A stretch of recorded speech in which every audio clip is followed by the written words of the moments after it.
fertilizantes urea, bolsas plásticas, pero no es todo. El otro componente está por temas internos. A veces hay quienes dicen podría ser que no se controla adecuadamente la economía desde el gobierno, le vamos a pedir su opinión, o por los factores del invierno, en fin, lo que fuere.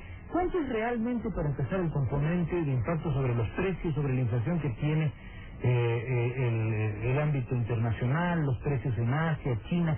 ¿Cuánto viene del tema de los altos precios del petróleo y cuánto le corresponde a las acciones que el gobierno puede generar para que los precios se manejen? Muchas gracias.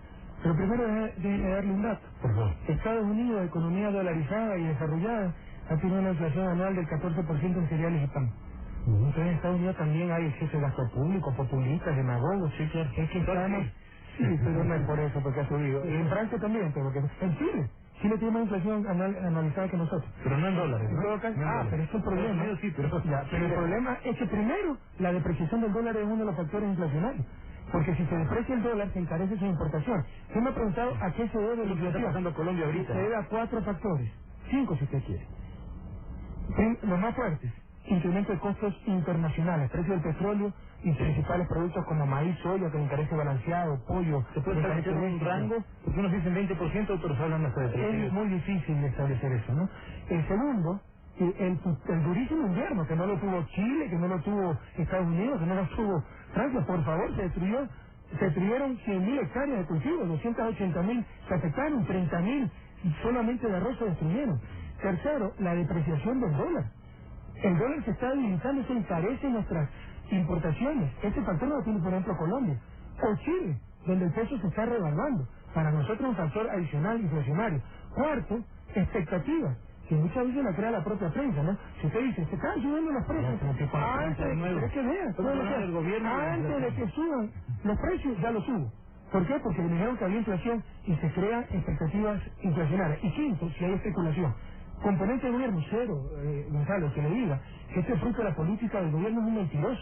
Tenemos los mejores resultados. El gobierno no puede hacer nada para que puede hacer algo. No, por supuesto que puede hacer mucho, pero lo que se quiere insinuar es que hay exceso de gasto público. Tenemos los mejores resultados fiscales de la región. Ya nadie habla del Río País, ¿no? Cuando subió el Río País, sí, todo el mundo nos decía, la prensa, todos los días, no, yo el Río País. Ahora baja, y no dice nada. ¿Y cuándo se va el Río País? Cuando un gobierno tiene excelentes resultados fiscales, porque eso es garantía, de acuerdo a estos señores, de pago de deuda. Entonces no tiene que ver el que le diga eso es un mentiroso. Ahora, lo que sí es cierto, siempre la inflación se puede abatir restringiendo el gasto público, claro, no invirtiendo en educación, en salud, en reduciendo salarios, generando desempleo, no construyendo vías. Pero el remedio es mucho más caro que la enfermedad.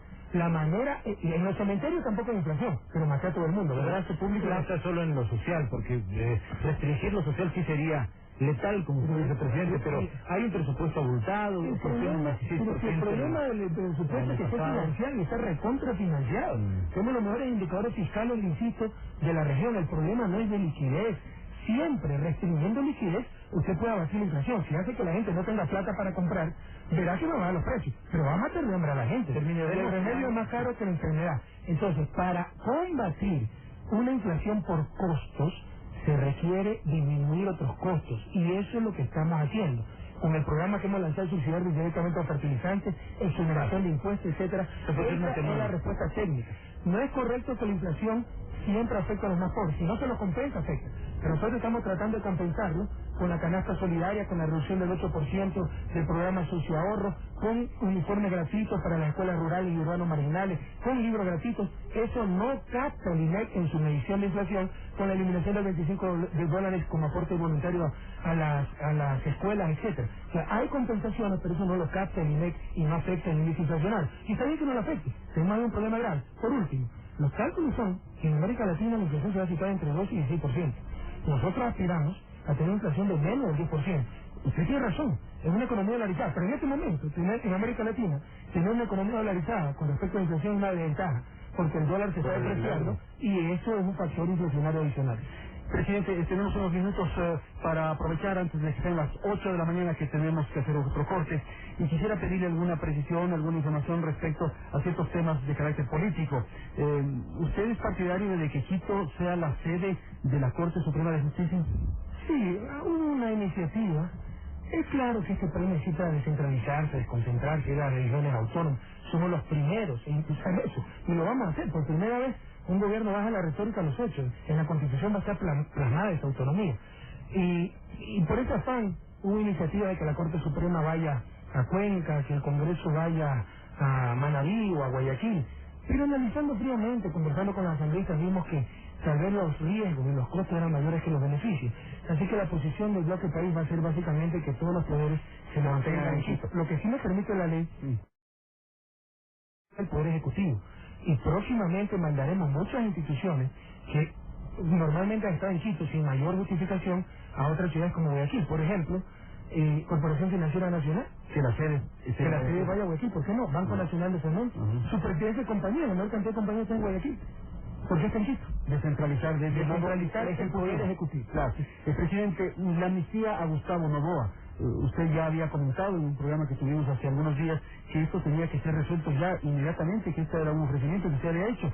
Sin embargo, está eso atrancado, no hay una definición. Al parecer hay un informe de la comisión que estudió el tema de la deuda externa y a partir de eso es que no se toma una decisión sobre la situación del expresidente Gustavo Noboa. Yo hice una petición y ya está en manos de las asambleístas que la tomen o la den. Yo creo que la mayoría la ha tomado, la ha aceptado.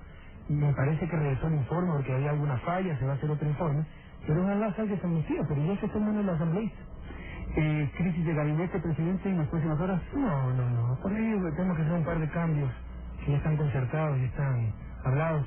Todos mis ministros, todos mis secretarios, todos los altos funcionarios del gobierno saben que somos, porque me incluyo, simples ciudadanos de la Revolución Ciudadana, sirvientes de nuestros pueblos, de nuestros ciudadanos, y que estamos, debemos estar dispuestos a ir donde más nos necesita el país y el gobierno.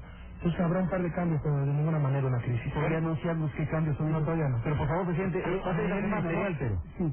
¿Sí? Mañana. Mañana. No enteramente. Mañana. Juguemos como no debemos, muchachos. Hombre o mujer.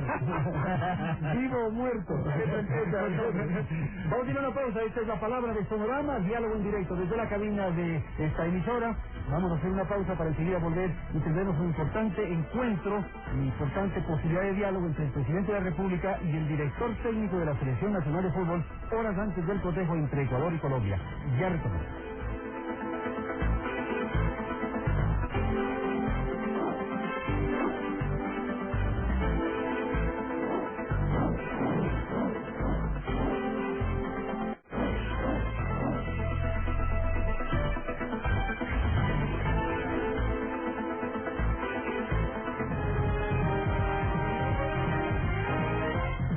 Seguimos en esta entrevista con el presidente de la República. Son las 8 de la mañana, 5 minutos. Saludamos a nuestra audiencia en el exterior.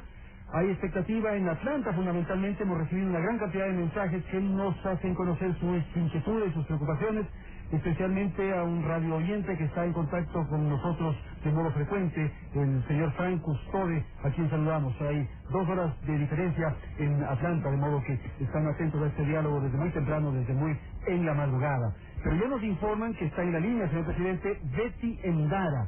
Ella es una periodista ecuatoriana, esmeraldeña, que vive en los Estados Unidos, en Washington, y es periodista que trabaja en La Voz de los Estados Unidos, en la Voz de los Estados Unidos, cuya sede es justamente la capital norteamericana. Así que, Betty, adelante, le escuchamos, el presidente está atento para responder su inquietud. Muchas gracias, Andrés. Buenos días a ti, buenos días a tu audiencia y especialmente al señor presidente de la República. Presidente Correa, solamente una pregunta. ¿Quiénes interpretan su decisión de no unirse ahora al ALBA como un intento de marcar distancia con el presidente Hugo Chávez, en el sentido de que a él probablemente no le agradó la noticia? ¿Qué respondería usted a ese argumento? Betty, primero un inmenso abrazo para usted y para todos los hermanos ecuatorianos que viven en Estados Unidos. Nunca nos olvidamos de ustedes.